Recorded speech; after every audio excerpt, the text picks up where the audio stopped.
The night is still. Above you, light from distant stars arrives after journeys measured in years, in centuries, in epochs that predate the existence of our species. That light moves through space, through what we once imagined as emptiness, as void. But space is not empty. It is structured. It has geometry.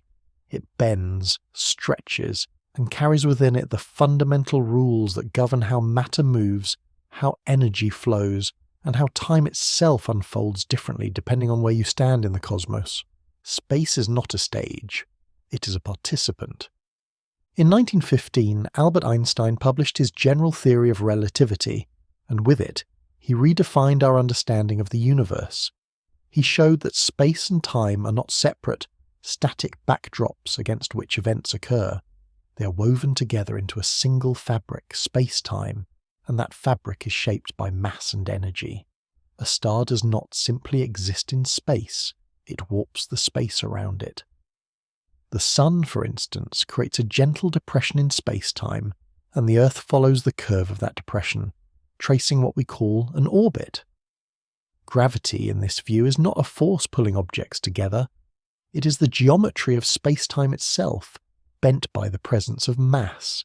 This is not metaphor, this is measurement. When we launch satellites into orbit, we must account for the fact that time runs slightly faster in space than it does on Earth's surface. Clocks aboard GPS satellites tick more quickly than clocks on the ground by about 38 microseconds per day, because they sit higher in Earth's gravitational well, where space-time is less curved. If we did not correct for this, our navigation systems would drift by kilometers within hours. The architecture of space determines not only where things are, but when they are. Space-time is smooth on the scales we experience directly, but it is not uniform. It curves around every mass, every particle. A neutron star, a collapsed stellar core only 20 kilometers across but containing more mass than the Sun, warps space-time so severely that light itself bends visibly as it passes nearby. Near the event horizon of a black hole, space-time curves so steeply that not even light can climb back out. Time, as measured by a distant observer, slows to a crawl near that boundary. An astronaut falling toward a black hole would experience time normally, but to someone watching from far away, the astronaut would appear to freeze, asymptotically approaching the horizon but never quite crossing it. This is the universe we inhabit, one in which distance, duration and direction are not fixed, but contingent on mass, motion and position. On the larger scales, space itself expands. Galaxies are not moving through space away from one another. Space is expanding between them. This is a distinction that matters.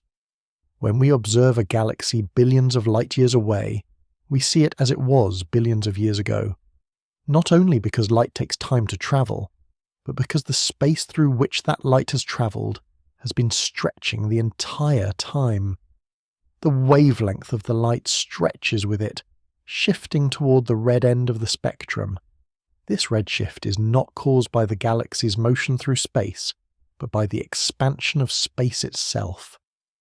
We know the universe is expanding because in 1929, Edwin Hubble measured the redshifts of distant galaxies and found a pattern. The farther away a galaxy is, the faster it appears to recede. This relationship, now called Hubble's law, revealed that the universe has not always been as it is now. If galaxies are moving apart, then in the past they were closer together.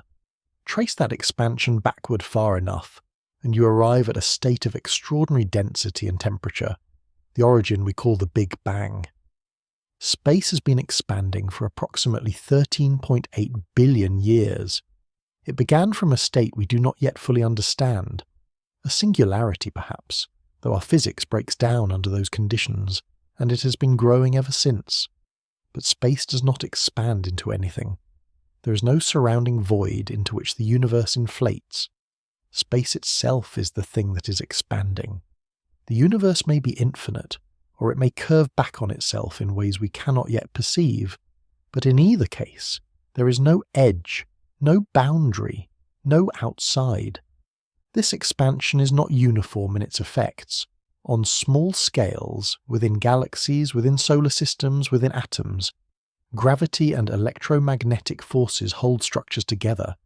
The space between the Earth and the Sun is not expanding.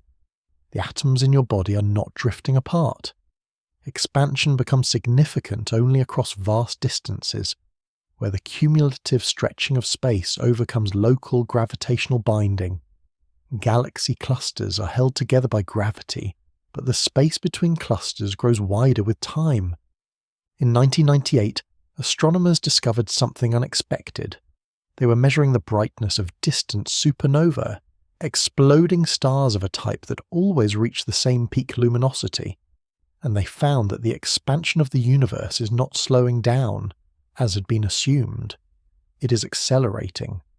Some form of energy, distributed throughout space itself, is driving galaxies apart at an increasing rate. We call this dark energy, though the name is a placeholder for our ignorance. It comprises roughly 68% of the total energy content of the universe, yet we do not know what it is. We know only that it behaves as though space itself carries a kind of intrinsic pressure, a repulsive quality that becomes dominant over cosmic distances. Dark energy does not affect the structure of galaxies or stars. Its influence is too weak on those scales. But over billions of years, it will determine the fate of the cosmos. If dark energy remains constant, the universe will continue to expand forever. Galaxies beyond our local group will drift beyond the horizon of observability, and eventually the night sky will grow dark. Not because stars have died, but because their light will never reach us. Space is also permeated by dark matter, another component we detect only indirectly. Galaxies rotate too quickly for the visible matter they contain.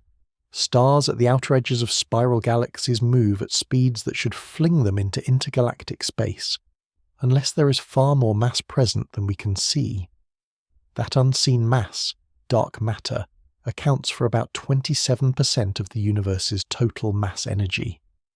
It does not emit light, does not absorb light, does not interact with the electromagnetic radiation in any way we have yet measured, but it has mass, and therefore it curves space-time. It holds galaxies together, it forms vast filaments and halos, invisible scaffolding around which ordinary matter, the atoms that make up stars, planets, and people, gathers and condenses. We do not know what dark matter is made of. It is not atoms, it is not light, it is not any particle in the standard model of particle physics. Experiments buried deep underground and detectors orbiting Earth search for the faint signals of dark matter, particles colliding with ordinary matter, but so far those particles remain elusive. Yet we map dark matter's distribution across the universe by observing how its gravity bends light from more distant galaxies, a phenomenon called gravitational lensing. Space itself acts as a lens, warped by mass we cannot see. The architecture of the universe, then, is not defined by the matter we know. Ordinary matter, the atoms that form everything familiar, makes up less than 5% of the cosmos. The rest is dark matter shaping structure, dark energy driving expansion. We live in a universe where the visible is the exception, where the substance and force that dominate are, for now, beyond our direct perception. On the scale of galaxy clusters, space is organized into a cosmic web. Galaxies are not scattered randomly. They trace vast filaments, hundreds of millions of light years long, separated by enormous voids where almost nothing exists. These filaments connect at nodes, dense regions where clusters of galaxies gather. The structure resembles, superficially, the neural network of a brain, though this similarity is coincidental.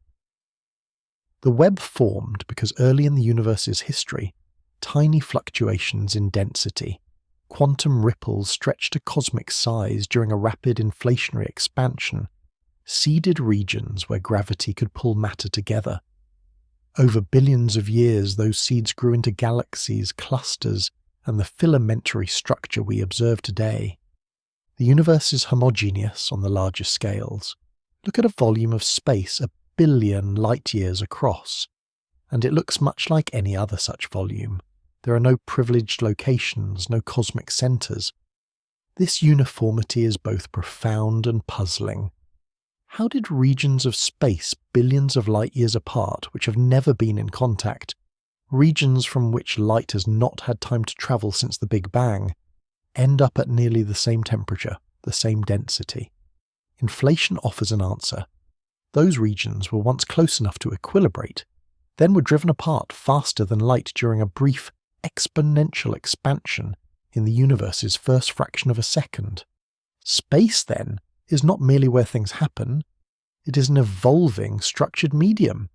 It expands, it curves, it carries energy, it connects distant regions through geometry and history. The astronomer standing beneath a clear sky is embedded in a fabric that has been shaped by 13.8 billion years of cosmic evolution. A fabric still stretching, still changing, still unfolding in ways we are only beginning to comprehend. And yet, despite its vastness and strangeness, space obeys rules. The same equations that describe how a ball falls to the ground describe how galaxies move, how black holes form, how the universe expands. There is a deep order to the cosmos, one that emerges not from design but from the consistency of physical law. That order allows us to understand, to predict, to navigate, not just through the space we inhabit, but through time, through possibility, through the history of everything that is. We are part of that structure. The atoms in our bodies were forged in stars. The space through which we move is the same space that has carried galaxies apart for eons. We are not separate from the universe. We are expressions of it. Local, temporary concentrations of matter and energy, aware of the fabric in which we exist. The stars you see tonight are not where they appear to be. Light travels at a finite speed, 299,792 kilometers per second. And though this is the fastest speed possible in the universe, it is not instantaneous. The light from the sun takes 8 minutes to reach Earth. If the sun were to vanish, we would continue to see it, to feel its warmth, for 8 minutes more. The nearest star beyond the sun, Proxima Centauri, is 4.24 light-years away. When you look at it, you see it as it was over 4 years ago. The stars of the Big Dipper, familiar and seemingly fixed, are scattered across distances ranging from 80 to 120 light-years. You're not seeing a constellation as it exists now. You're seeing a collection of moments, each star frozen in a different point of its past. This is the nature of observation across cosmic distances. We do not see the universe as it is, we see it as it was. The farthest galaxies we can observe lie more than 13 billion light-years away. The light we receive from them began its journey when the universe was young, less than 1 billion years old. Those galaxies may no longer exist in the form we observe. They may have collided, merged, evolved into entirely different structures, but we cannot know. The information has not yet reached us. The speed of light imposes a horizon on knowledge itself. This delay is not a limitation of our instruments. It is a fundamental feature of space-time. Information cannot travel faster than light. Cause and effect are bound by this speed. If a star explodes in a supernova 1,000 light-years away, the explosion has already happened, but we will not see it for 1,000 years. The event exists in our past light cone, the region of space-time from which light has had time to reach us, but not yet in our observable present. The observable universe, then, is not the entire universe. It is the portion from which light has had time to reach us since the Big Bang. That boundary lies roughly 46 billion light-years away in every direction, not 13.8 billion, because space has been expanding while light travelled. The most distant light we can detect, the cosmic microwave background, has been stretched by expansion from high-energy radiation into microwaves. It comes from a time roughly 380,000 years after the Big Bang, when the universe cooled enough for electrons and protons to combine into neutral hydrogen, allowing light to travel freely for the first time. Before that moment, the universe was opaque, a hot plasma where photons scattered constantly off free electrons. We cannot see further back with light, but the universe beyond our horizon does not end. It continues, likely for an immense distance, possibly forever. We simply cannot observe it. Every galaxy has its own observable universe, its own horizon. A galaxy 20 billion light-years from us can see regions of space we cannot, and vice versa. There is no universal now. There is only local experience, local observation, local time. Time itself is not absolute. This was Einstein's insight, the core of special relativity published in 1905. Two observers moving at different speeds will measure time differently. A clock moving relative to you ticks more slowly than a clock at rest beside you. This is not an illusion or a perceptual trick. It is a physical reality, confirmed in countless experiments. Muons, subatomic particles created when cosmic rays strike the upper atmosphere, have a lifetime of about 2.2 microseconds. At the speeds they travel, they should decay long before reaching the ground. But they do reach the ground in large numbers, because from our perspective, their internal clocks run slowly. Time, for them, passes more slowly than it does for us. From the muon's perspective, it is our clocks that run fast, and the atmosphere that is contracted in the direction of motion. Both perspectives are correct. There is no single universal time. Gravity also affects time. The stronger the gravitational field, the slower time passes. This is not a minor effect. Near the surface of a neutron star, where gravity is billions of times stronger than on Earth, time runs measurably slower than it does in interstellar space. Near a black hole, the effect becomes extreme. At the event horizon, time, from the perspective of a distant observer, stops entirely. Nothing that crosses the event horizon can send a signal back. The boundary is one way, not because of any barrier, but because the geometry of space-time itself is so warped that all paths lead inward. This warping is described precisely by Einstein's field equations, which relate the curvature of space-time to the distribution of mass and energy. Solving these equations for different configurations of matter produces predictions about black holes, expanding universes, gravitational waves. In 2015, the Laser Interferometer Gravitational Wave Observatory, LIGO, detected ripples in space-time itself, gravitational waves produced by the collision of two black holes more than 1 billion light-years away. The waves compressed and stretched space by less than the width of a proton, but the effect was measurable. Space is not rigid. It oscillates, vibrates, carries information in its geometry. Gravitational waves travel at the speed of light. They are disturbances in space-time, moving outward from accelerating masses the way ripples spread across a pond. When two black holes orbit each other, they lose energy by emitting gravitational waves, spiraling closer together until they merge in a violent collision that releases more energy in a fraction of a second than all the stars in the observable universe emit combined. That energy is not released as light or particles. It is released as space-time itself, shaking. The fabric of space, then, is not only structured by matter, it is dynamic. It responds to mass, to energy, to motion. It carries waves. It expands. It can tear in the singularities at the centers of black holes, where the equations of general relativity predict infinite curvature, and our understanding breaks down. Those singularities are hidden behind event horizons, shielded from the outside universe. We cannot observe them directly. But they are there, according to the mathematics, regions where space-time ceases to behave in any way we currently comprehend. Yet even in the face of such extremes, the laws remain consistent. The equations that describe space-time near a black hole are the same equations that describe the orbit of the moon.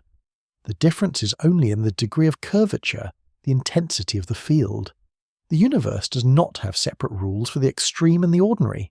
It has one set of rules, applied across all scales. This uniformity extends to the distribution of matter. On scales larger than a few 100 million light-years, the universe is remarkably uniform. Galaxy clusters are distributed evenly, on average. There are no giant structures dominating one region and absent from another. This uniformity is encoded in the cosmic microwave background, which shows temperature fluctuations of only 1 part in 100,000. Those tiny fluctuations correspond to density variations in the early universe, regions slightly more dense than average, which eventually collapsed under gravity to form galaxies, and regions slightly less dense, which became voids. The cosmic microwave background is a snapshot of the universe at age 380,000 years, a nearly uniform glow filling all of space. It was discovered accidentally in 1965 by Arno Penzias and Robert Wilson, who were calibrating a radio antenna and found a persistent noise coming from every direction. That noise was the afterglow of the Big Bang, cooled by expansion from thousands of degrees to just 2.7 Kelvin above absolute zero. It is the oldest light in the universe, and it fills the entire sky. We live inside the remnant of an explosion, cooled and stretched, still detectable. The photons that make up the cosmic microwave background have been travelling for over 13 billion years. They have passed through expanding space, through the gravitational fields of galaxies and clusters, carrying within their patterns the imprint of the universe's early structure. By measuring these patterns with exquisite precision, we have learned the universe's age, its composition, its geometry. We know it is flat, or very nearly so, meaning parallel lines remain parallel across cosmic distances, and the internal angles of a triangle sum to 180 degrees, just as Euclidean geometry predicts. A curved universe would bend light differently, would produce different patterns in the microwave background. We do not see those patterns. The universe, at the larger scales, obeys simple geometry, but within that geometry complexity emerges. Stars form, galaxies collide, black holes grow, planets coalesce, life arises. All of this unfolds within a framework of space-time that is vast, dynamic, and governed by rules we have only recently begun to understand. We are observers embedded in this structure, looking outward across time, piecing together the history of the cosmos from the light that reaches us. Every photon carries information about the object that emitted it, the space it travelled through, the time it has been travelling. Astronomy is archaeology. We excavate the past by looking far away. And yet, for all we have learned, the universe remains largely unknown. Dark matter and dark energy, together accounting for 95% of the cosmos, are still mysteries. We detect their effects. We see how dark matter holds galaxies together, how dark energy accelerates expansion. But we do not know what they are. The earliest moments of the universe, the nature of the singularity at the Big Bang, the fate of information that falls into black holes, these questions remain open. The architecture of space is not finished. It is still being explored, still being mapped. Every observation refines our picture. Every new instrument reveals detail we could not see before. The universe is not a static object to be catalogued. It is a dynamic, evolving system, and we are part of it. Made of the same particles, governed by the same forces, embedded in the same space-time that carries galaxies and bends light, and stretches across distances we can barely comprehend. Empty space is not empty. Even in the darkest void between galaxies, far from any star or cloud of gas, space seethes with activity invisible to the eye. Quantum fields permeate every point, fluctuating at scales too small and too brief to observe directly. Virtual particles appear in pairs. An electron and its antimatter counterpart, a positron, exist for a fraction of a second, then annihilate, returning their borrowed energy to the vacuum. This is not speculation. It is prediction, confirmed by measurement. The vacuum has structure, and that structure has measurable effects. One such effect is the Casimir force. Place two uncharged metal plates very close together in a vacuum, and they attract each other. The attraction is not electromagnetic, not gravitational. It arises because the space between the plates restricts which wavelengths of virtual particles can appear. Outside the plates, all wavelengths are possible. Inside, only certain wavelengths fit.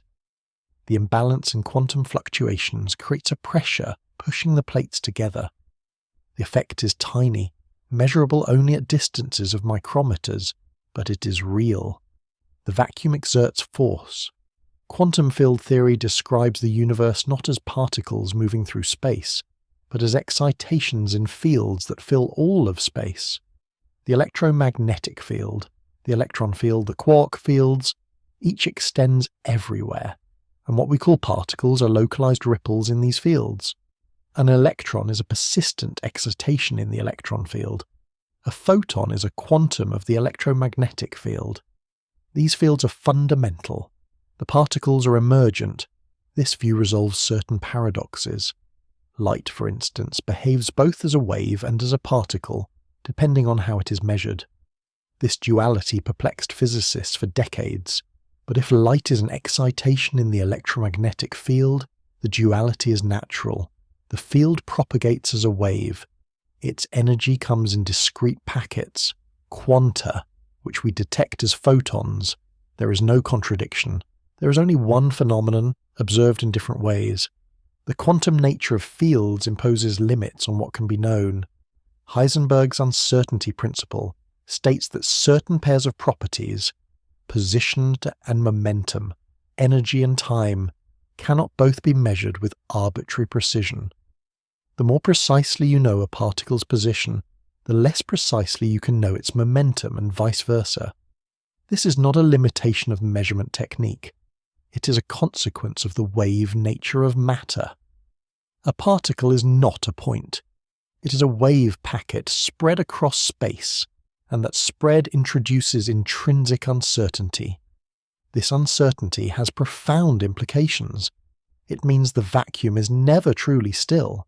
Quantum fields fluctuate constantly. Particles pop in and out of existence on timescales governed by the uncertainty principle. The shorter the timescale, the larger the energy fluctuation allowed. On the smaller scales, the Planck scale, about 10 to the negative 35th meters, space-time itself may fluctuate, foaming with quantum uncertainty. At those scales, our current theories break down. General relativity, which describes space-time as smooth and continuous, and quantum mechanics, which describes matter and energy as discrete and probabilistic, are incompatible. We do not yet have a theory of quantum gravity, a framework that unifies the two. Yet even without such a theory, we can describe the universe remarkably well.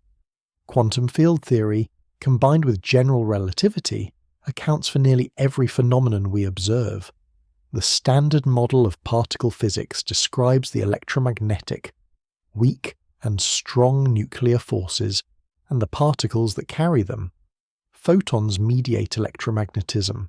W and Z bosons mediate the weak force, responsible for radioactive decay. Gluons mediate the strong force, binding quarks together into protons and neutrons. The Higgs boson, discovered in 2012 at the Large Hadron Collider, gives mass to other particles through their interaction with the Higgs field, which fills all of space. The Higgs field is another example of space having structure. Before the universe was about a trillionth of a second old, the Higgs field was in a high-energy state, and particles had no mass. As the universe expanded and cooled, the Higgs field dropped to a lower energy state, and particles interacting with it acquired mass. Electrons, quarks, W and Z bosons all gained mass through this interaction. Photons and gluons do not interact with the Higgs field, so they remain massless. This transition, called spontaneous symmetry breaking, shaped the universe we observe.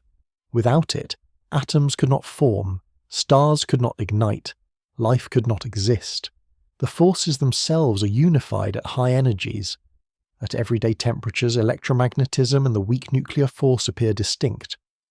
But at energies reached in particle accelerators, they merge into a single electroweak force. At even higher energies, predicted but not yet tested, the electroweak and strong forces may unify further. The universe, shortly after the Big Bang, was hot enough for all forces except gravity to behave as one. As the universe cooled, the forces separated, freezing out into the distinct interactions we observe today. Gravity remains separate. It is the weakest of the four fundamental forces by an enormous margin. The electromagnetic force between two protons is about 10 to the 36th power times stronger than the gravitational force between them. Yet gravity dominates on large scales because it is always attractive, and because massive objects, stars, planets, galaxies, are electrically neutral. Electromagnetic forces cancel out in bulk matter. Gravity does not. It accumulates. The weakness of gravity is both a puzzle and a clue. Why is it so much weaker than the other forces? One possibility is that gravity, unlike the other forces, extends into additional dimensions of space beyond the three we experience. If extra dimensions exist, compact and curled up at scales too small to detect, gravity might spread into them, diluting its strength in our familiar 3 dimensions. This is speculative, but it is testable. Experiments search for signs of extra dimensions by looking for deviations from the inverse square law of gravity at very short distances, or by searching for microscopic black holes that could form in particle collisions if extra dimensions exist. So far, no such evidence has been found. Space, at the quantum level, may not be continuous. It may be discrete, composed of fundamental units, quanta of space itself. Some approaches to quantum gravity, such as loop quantum gravity, propose that spacetime has a granular structure at the Planck scale. If this is true, then at the smaller scales, space is not smooth. It is a network of discrete points, connected in a way that gives rise to the smooth geometry we observe at larger scales. This is analogous to how a digital image, made of discrete pixels, appears continuous when viewed from a distance. String theory, another approach to quantum gravity, suggests that particles are not point-like objects but tiny, vibrating strings. The different vibrational modes of these strings correspond to different particles. In this framework, space must have more than 3 dimensions, typically 10 or 11, depending on the version of the theory. The extra dimensions are compactified, curled up so tightly that they are invisible at accessible energies. String theory is mathematically rich and has produced deep insights into theoretical physics, but it has yet to make testable predictions that distinguish it from other theories. These questions, the nature of quantum gravity, the structure of space at the smallest scales, the existence of extra dimensions, remain open. They push against the limits of current knowledge. We know space is not a passive backdrop. It is a dynamic entity, curved by mass, expanding with time, filled with quantum fields. But the precise nature of space, its ultimate constituents, the rules governing it at the smallest scales, these are still being uncovered. Meanwhile, the structure of space on the larger scales continues to reveal itself through observation. Telescopes peer deeper into the universe, detecting galaxies at higher and higher redshifts. Radio arrays map the cosmic web, tracing the filaments of dark matter that connect galaxy clusters. Gravitational wave detectors listen for the collisions of black holes and neutron stars, events that shake space-time itself. Each observation adds detail to the picture, refines the measurements, tests the theories. The universe is knowable, not in its entirety, not all at once, but piece by piece, through observation and reason. The speed of light limits how far we can see, but it does not limit how much we can understand. The laws of physics discovered here on Earth apply everywhere. The same atoms that make up our bodies make up distant stars. The same forces govern their behavior. There is a unity to the cosmos, a consistency that allows us to extrapolate from the local to the universal. And within that vast structure, on a small planet orbiting an ordinary star in an unremarkable galaxy, we have emerged, matter organized into forms capable of contemplating the structure of space itself. We are not outside the universe looking in. We are inside it, part of it, shaped by the same laws that govern stars and galaxies. Our ability to understand the cosmos is itself a feature of the cosmos. The universe has produced in us a means of knowing itself. This is perhaps the deepest wonder, that the structure of space, curved, expanding, filled with invisible fields, can give rise to complexity, to life, to awareness. We are, in a very real sense, the universe becoming conscious of its own architecture. The first atoms formed in darkness. The universe, in its earliest moments, was too hot for atoms to exist. Protons and electrons moved freely through a plasma so dense and energetic that any attempt to combine was immediately undone by high-energy photons. But as space expanded, it cooled. Roughly 380,000 years after the Big Bang, the temperature dropped below 3,000 Kelvin, cool enough for electrons to bind to protons without being immediately stripped away. Neutral hydrogen formed, and with it the universe became transparent. Light could travel freely for the first time. This moment, called recombination, marks the surface of last scattering, the earliest time we can observe with light. Before this, the universe was opaque. After this, it was clear. The photons released during recombination are still travelling. We detect them now as the cosmic microwave background, cooled by expansion to just 2.7 Kelvin, but still carrying the imprint of the universe as it was at 380,000 years old. In the beginning, there were no stars. The universe was filled with hydrogen and helium, the lightest elements, forged in the first few minutes after the Big Bang when the temperature and density were high enough for nuclear fusion. About 75% hydrogen, 25% helium, and trace amounts of lithium. This was the primordial composition. Everything else, carbon, oxygen, nitrogen, iron, gold, came later, forged in stars. Gravity pulled the hydrogen into clumps. Regions slightly denser than average, seeded by quantum fluctuations in the early universe, attracted more matter. Gas collapsed under its own weight, forming clouds that grew denser and hotter as they contracted. When the core of such a cloud reached about 10 million Kelvin, hydrogen nuclei began to fuse into helium, releasing energy. The first stars ignited. These first stars were different from the Sun. They were massive, perhaps 100 times the mass of the Sun, and they burned hot and fast. They contained no elements heavier than lithium, no carbon or oxygen to catalyze fusion reactions, so they fused hydrogen directly into helium through a simpler, less efficient process. Their lifetimes were short, only a few million years before they exhausted their fuel and exploded as supernovae. In those explosions, heavier elements were synthesized. Carbon and oxygen formed in the outer layers. Silicon, sulfur, iron formed deeper in.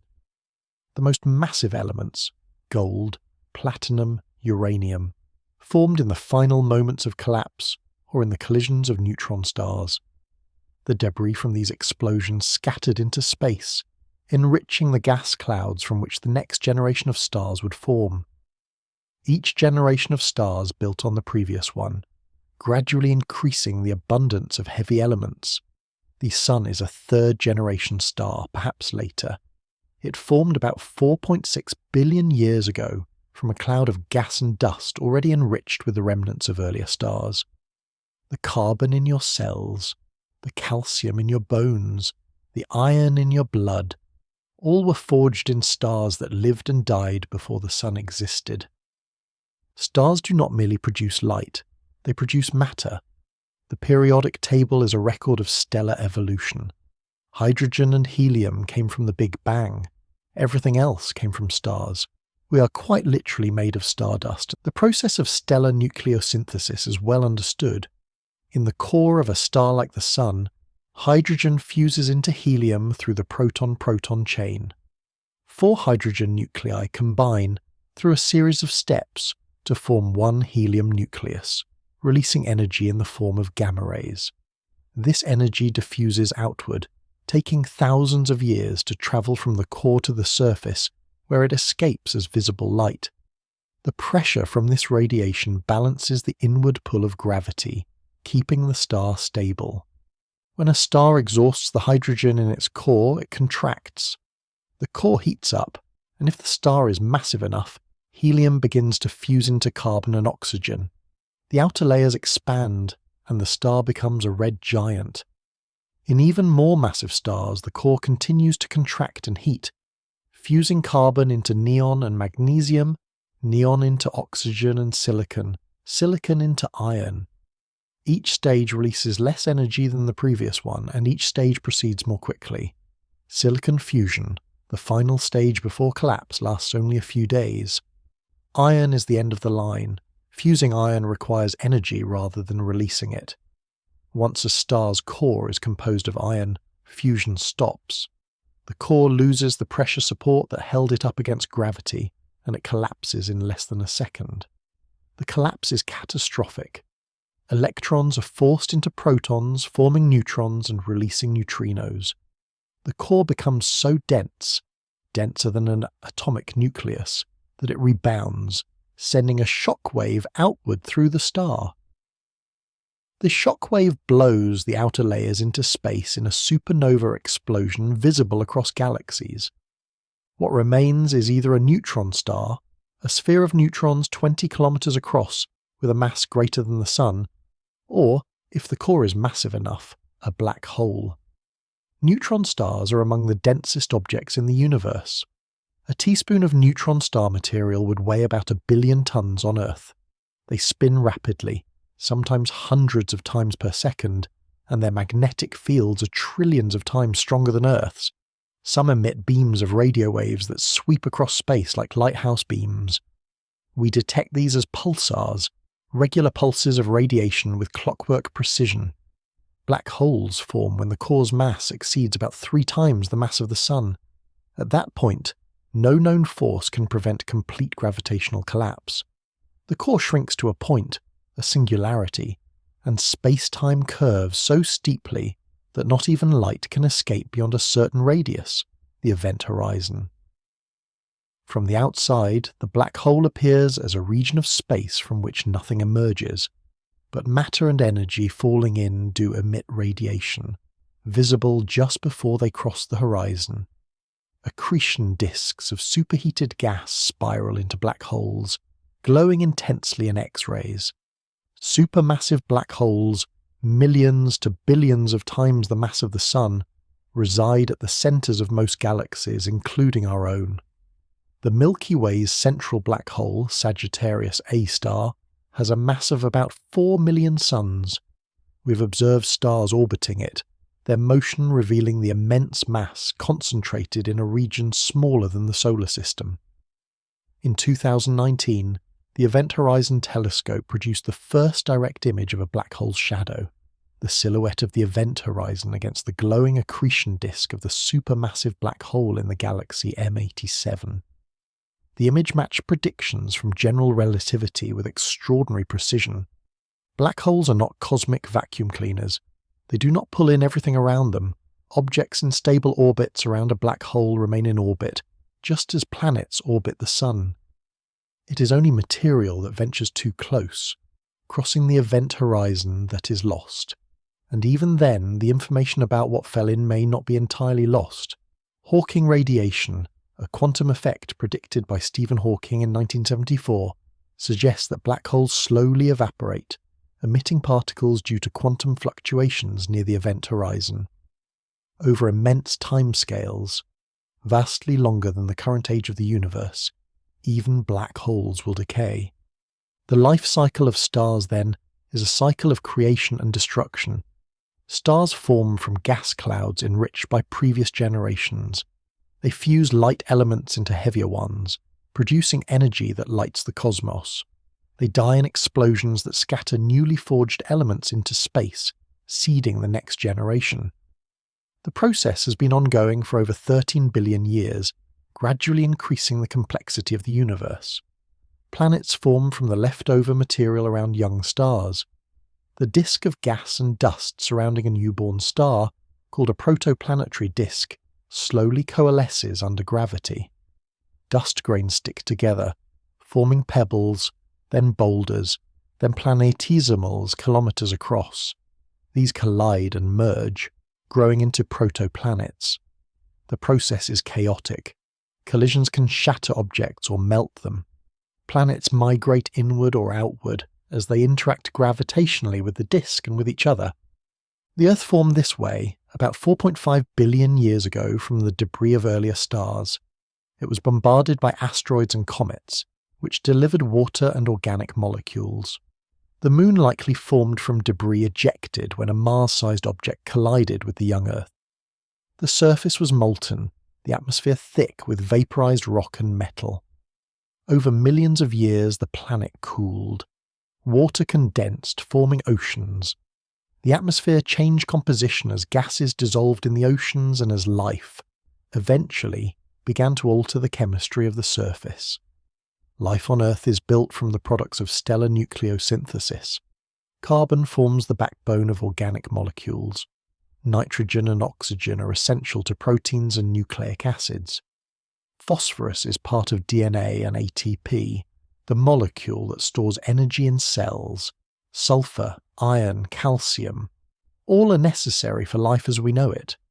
We are not separate from the stars. We are made of them. And the stars themselves are made of the fabric of space, condensed and organized by gravity, powered by the quantum mechanics of nuclear fusion, shaped by the flow of time and the expansion of the universe. The architecture of space gives rise to stars, and stars give rise to planets, and planets, at least one, gave rise to us. The Milky Way is older than the Sun. Our galaxy began forming more than 13 billion years ago, when the universe was less than 1 billion years old. It started as a diffuse cloud of hydrogen and helium, collapsing under gravity, fragmenting into clumps that became the first stars. Over time, those stars lived, died, and scattered their enriched material back into the gas.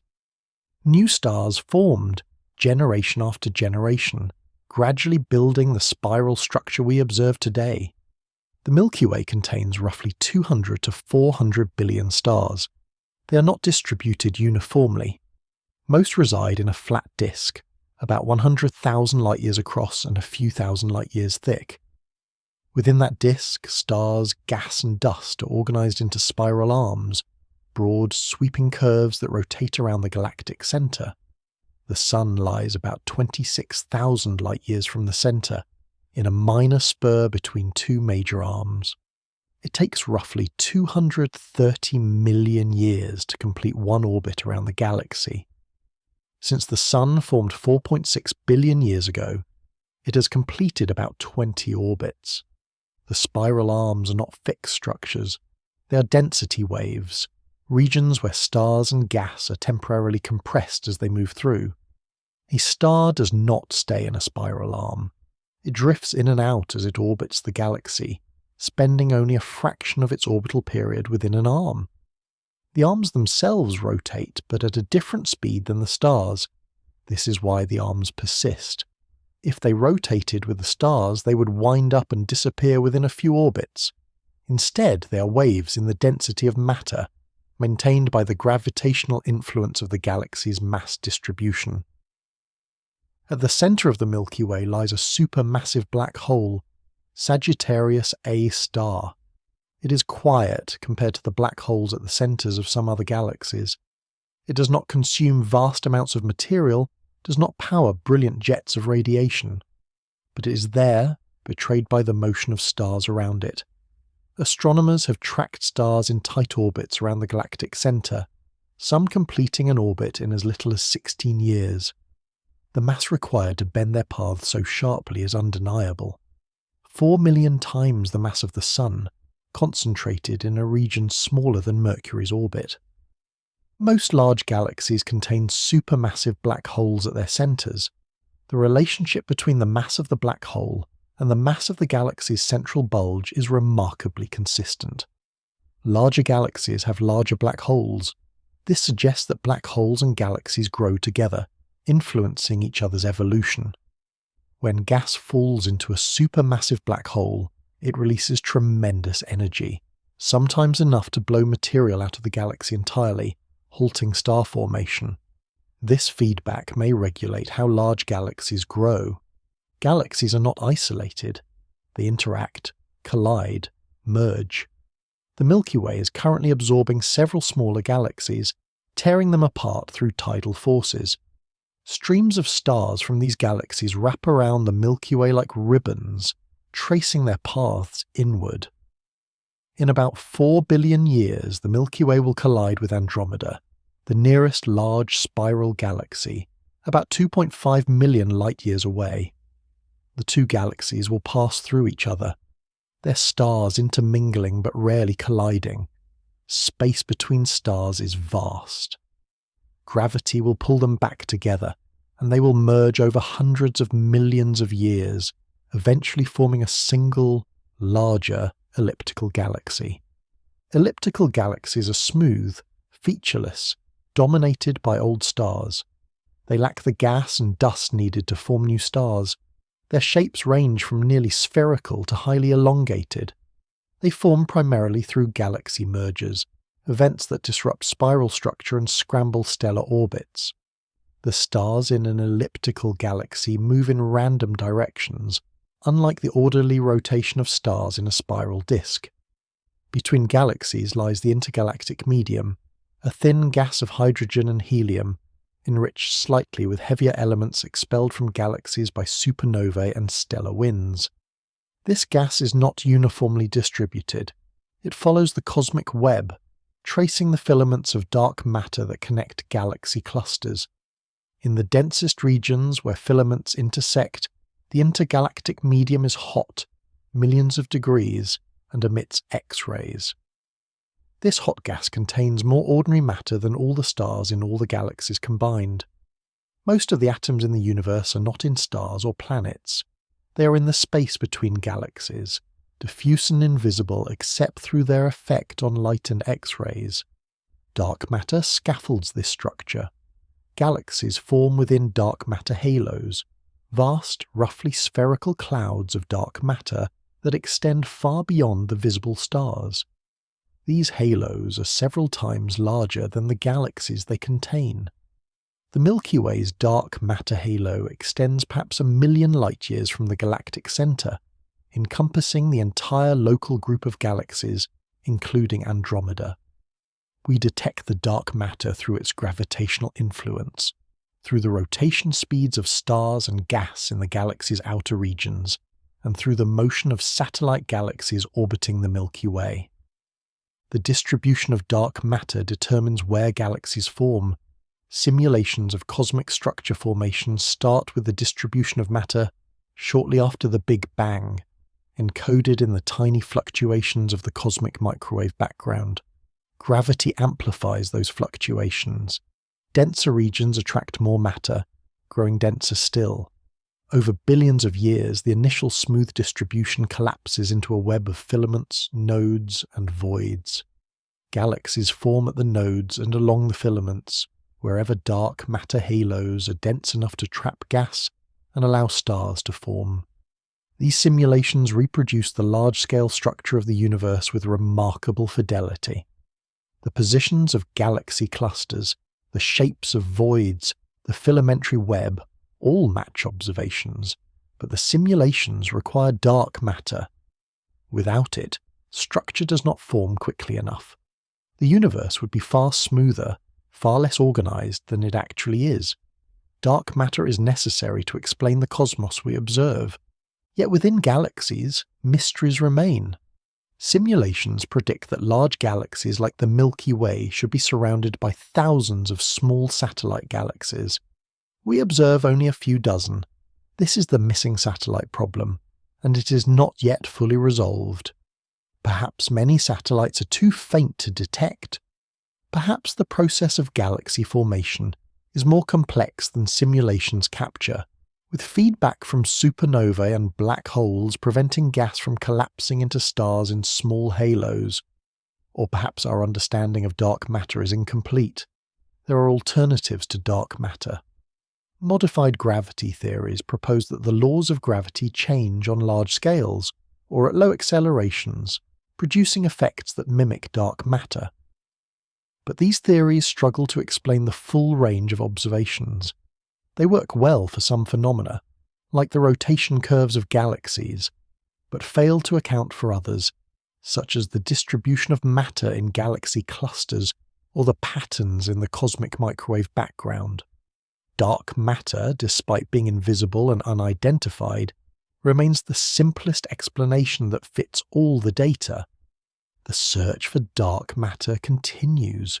Detectors buried deep underground wait for dark matter particles to collide with ordinary atoms, producing faint flashes of light or heat. Particle accelerators attempt to create dark matter in high-energy collisions. Telescopes search for indirect signs, gamma rays or other radiation that might be produced when dark matter particles annihilate each other. So far, no definitive detection has been made. Dark matter remains elusive, known only by its gravitational fingerprints. Galaxies, then, are not simple collections of stars.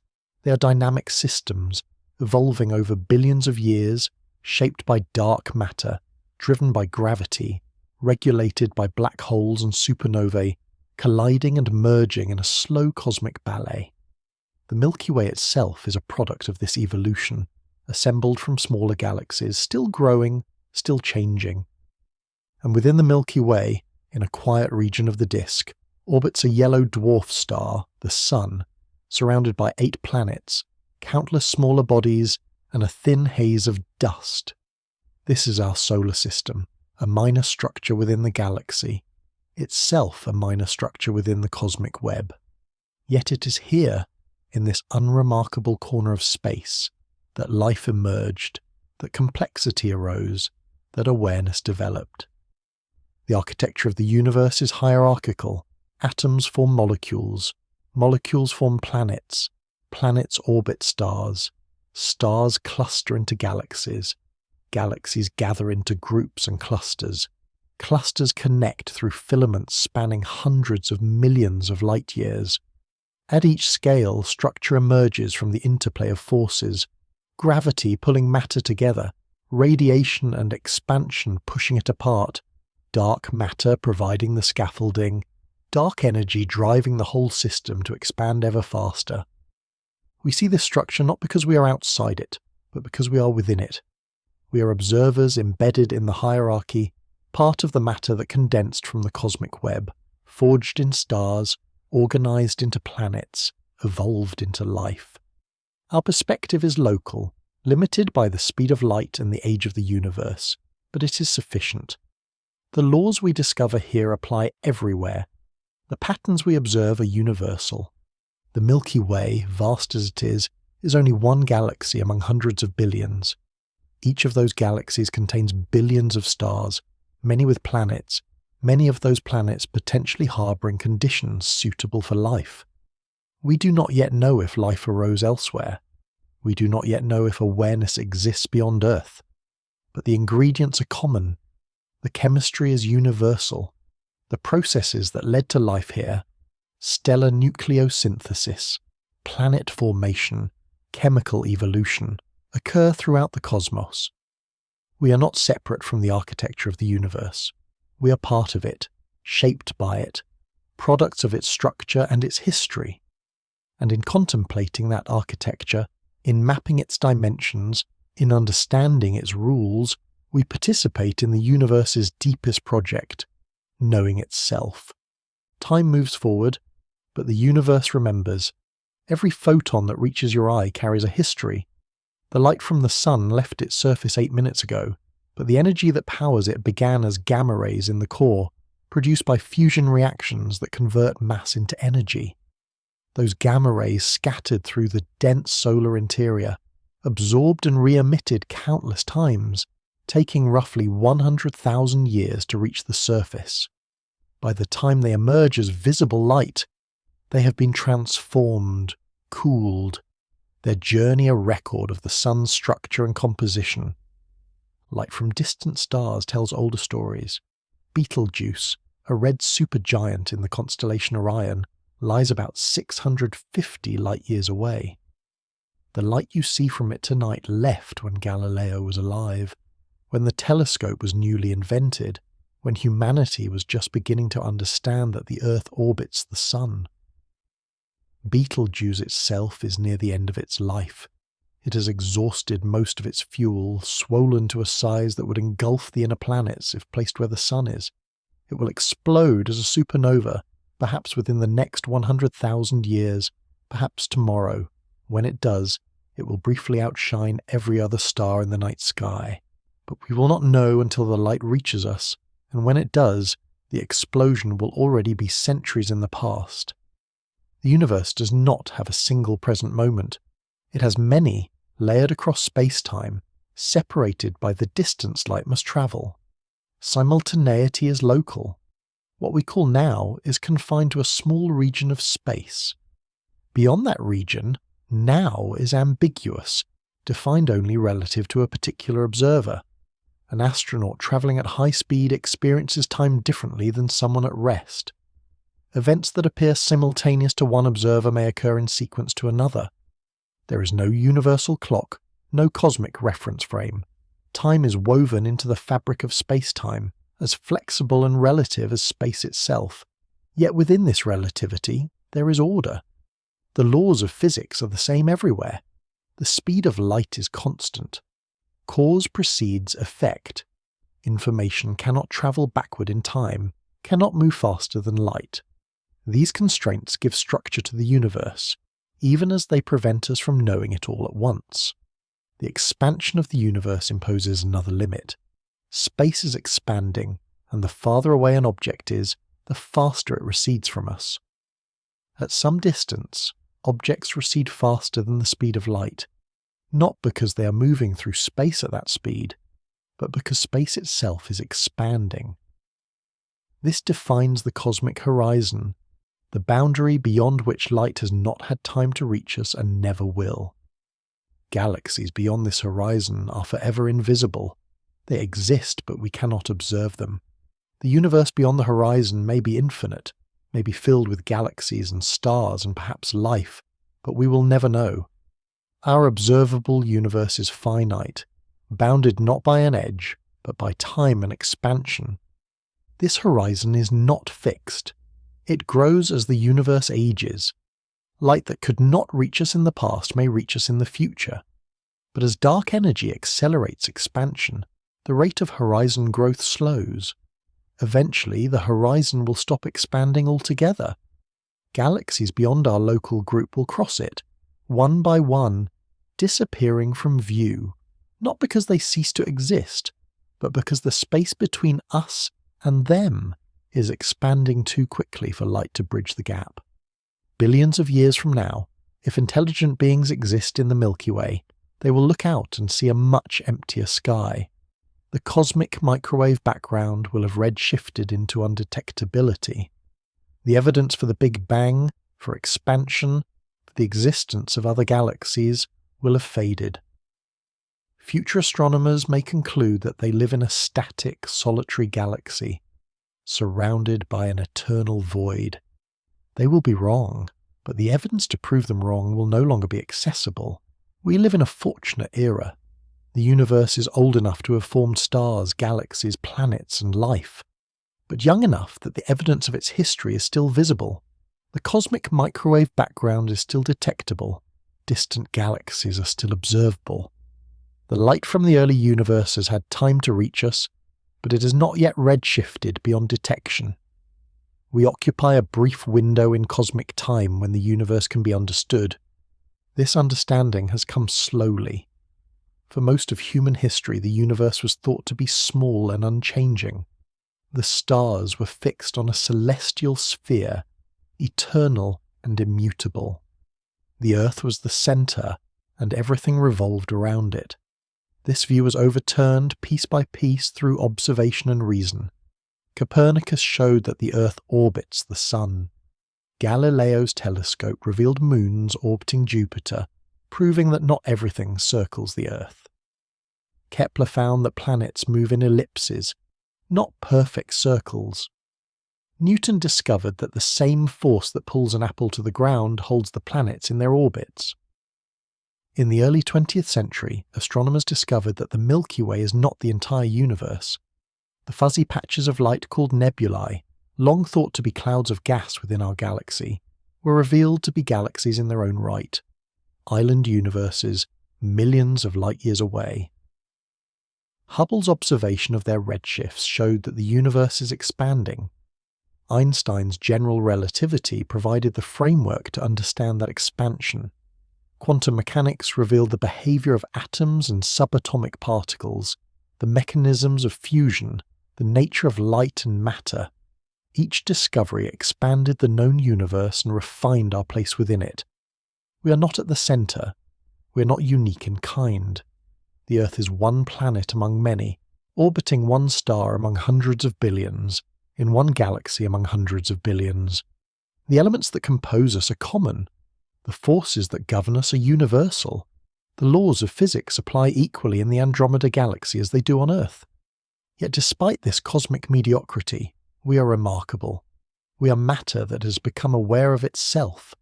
We are structures capable of contemplating structure, of asking how and why, of seeking patterns in the chaos. The universe is vast, ancient, largely indifferent to our existence. But within it, we have carved out a small domain of understanding. This understanding is hard-won. It requires careful observation, rigorous reasoning, the willingness to discard cherished beliefs when evidence demands it. Science is not a collection of facts. It is a process, a method for testing ideas against reality. Hypotheses are proposed, predictions are made, experiments are conducted. If predictions match observations, the hypothesis is provisionally accepted. If they do not, the hypothesis is revised or discarded. No idea is sacred. No authority is final. The only arbiter is nature itself. This method has limitations. It cannot answer every question. It cannot tell us what we should value, what gives life meaning, what is beautiful or just. But within its domain, the structure and behavior of the natural world, it is unmatched. It has revealed the architecture of the atom, the life cycle of stars, the expansion of the universe. It has allowed us to send spacecraft to other planets, to detect gravitational waves, to map the cosmic web. It has shown us that the universe is knowable, that its rules can be discerned, that we are capable of understanding our place within it. And that place is humbling. We are fragile, temporary, confined to a small planet orbiting an ordinary star. Our species has existed for perhaps 300,000 years, an eye blink in cosmic time. Our individual lives are briefer still. The universe existed for billions of years before us, and will continue for billions or trillions of years after us. We do not affect its large-scale structure. We do not bend space-time, do not alter the expansion rate, do not shift the balance between dark matter and dark energy, but we are here, we exist, we observe, we think, we create, we understand. In the vast impersonal cosmos, we are small islands of complexity and awareness.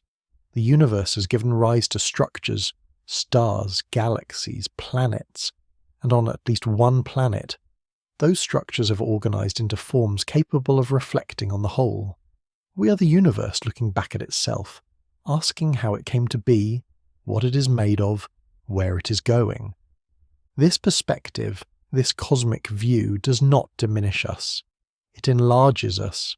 It connects us to the deepest history of the cosmos, to the first atoms forged in the Big Bang, to the stars that produce the elements we are made of, to the galaxies that trace the architecture of space. We are not separate. We are part of the structure, woven into the fabric of space-time, subject to the same laws as distant quasars and colliding black holes. The universe is not required to make sense to us. It is not designed for our comprehension. Yet it does make sense. The patterns are there, waiting to be discovered. The laws are consistent, mathematical, expressible in equations simple enough to fit on a page. Gravity follows an inverse square law. Light travels at a constant speed. Energy is conserved. These principles, discovered through experiment and observation, describe phenomena across all scales, from subatomic particles to galaxy clusters. That the universe is comprehensible is itself astonishing. There is no reason it had to be. The laws could have been chaotic, inconsistent, impossible to predict, but they are not. The universe follows rules, and those rules can be learned. This is the foundation of science, and it is also a source of wonder. We live in a cosmos that can be known. The night sky will change, not in your lifetime, nor in 1,000 lifetimes, but it will change. Stars will exhaust their fuel and fade. New stars will form from the remnants of the old. The constellations, which have appeared fixed for all of human history, will drift apart as stars move through the galaxy on their independent orbits. Orion will dissolve. The Big Dipper will scatter. In 1,000,000 years, the night sky will be unrecognizable. The sun will change too. It has been shining for 4.6 billion years, and it will shine for another 5 billion. But it is gradually brightening. Every 100 million years, the sun's luminosity increases by about 1%. This happens because as hydrogen fuses into helium in the core, the helium accumulates, increasing the core's density. To maintain pressure balance, the core contracts slightly and heats up, which increases the fusion rate. More fusion means more energy output. The sun grows brighter. In about 1 billion years, the increased luminosity will be enough to evaporate Earth's oceans. The surface will become uninhabitable, scorched by a sun that has become too hot for liquid water to remain. In 5 billion years, the sun will exhaust the hydrogen in its core. The core will contract, heat up, and begin fusing helium into carbon and oxygen. The outer layers will expand, and the sun will become a red giant, swelling to perhaps 100 times its current size. It may engulf Mercury and Venus. It will certainly render the Earth a charred, airless rock. The red giant phase will last a few 100 million years. The sun will shed its outer layers in gentle pulses, creating a planetary nebula, a glowing shell of ionized gas expanding into space. What remains will be the core, a dense sphere about the size of Earth, composed mostly of carbon and oxygen. This is a white dwarf, the endpoint of evolution for stars like the Sun. It will no longer fuse elements, it will simply cool, radiating away its residual heat over billions of years, eventually fading to a cold, dark cinder. This is the fate of most stars. Low-mass stars become white dwarfs. High-mass stars explode as supernovae, leaving behind neutron stars or black holes. The universe, as it ages, will fill with these remnants: white dwarfs, neutron stars, black holes, and the faint glow of old, cooling stars. Star formation will slow as galaxies exhaust their reservoirs of gas. New stars will form more rarely, then not at all. The universe will grow darker. In a few trillion years, star formation will cease entirely. All the gas capable of forming stars will have been used up, locked into stars, white dwarfs, brown dwarfs, planets, or ejected from galaxies into intergalactic space where it is too diffuse to collapse. The galaxies will be filled with faint red dwarfs, the smallest, longest-lived stars, slowly burning their fuel over timescales of trillions of years. When the last of these finally exhaust their hydrogen, the era of stars will end. The universe will not be empty. It will be filled with the corpses of stars, with black holes, with planets orbiting dead suns, with rogue planets drifting through intergalactic space, ejected from their home galaxies by gravitational interactions. Dark matter will still be there, invisible as always. Dark energy will continue to drive expansion, pushing galaxy clusters farther apart. But there will be no new light, no new fusion, no new stars. Black holes will dominate. Over immense timescales, stellar mass black holes will merge, forming larger black holes. Supermassive black holes at the centers of galaxies will continue to grow, consuming any matter that drifts too close. But even black holes are not eternal. Hawking radiation, the quantum process by which black holes emit particles and lose mass, will eventually cause them to evaporate.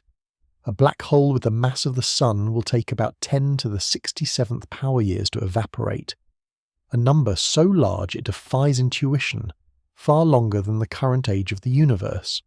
Supermassive black holes will take even longer. When the last black hole evaporates, the universe will be left with nothing but particles. Photons, neutrinos, electrons, positrons, spread across an incomprehensibly vast space, cooled by expansion to temperatures approaching absolute zero. This is the heat death of the universe, the final equilibrium state where no energy gradients remain, no work can be done, no complexity can arise. The universe will be cold, dark, and uniform. This is the future predicted by our current understanding of physics. It assumes that dark energy remains constant, that the universe continues to expand forever, that no unknown processes intervene. These assumptions may be wrong. Dark energy could change. The universe could collapse in a big crunch, reversing expansion and collapsing back into a hot, dense state.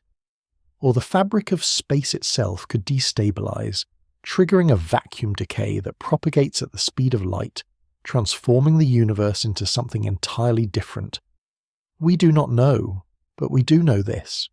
The universe is finite in time as well as space. It had a beginning, and it will have an end. Or at least, an end to the structures we recognize. Stars will fade, galaxies will darken, black holes will evaporate. The architecture of the universe, so rich and complex now, will dissolve.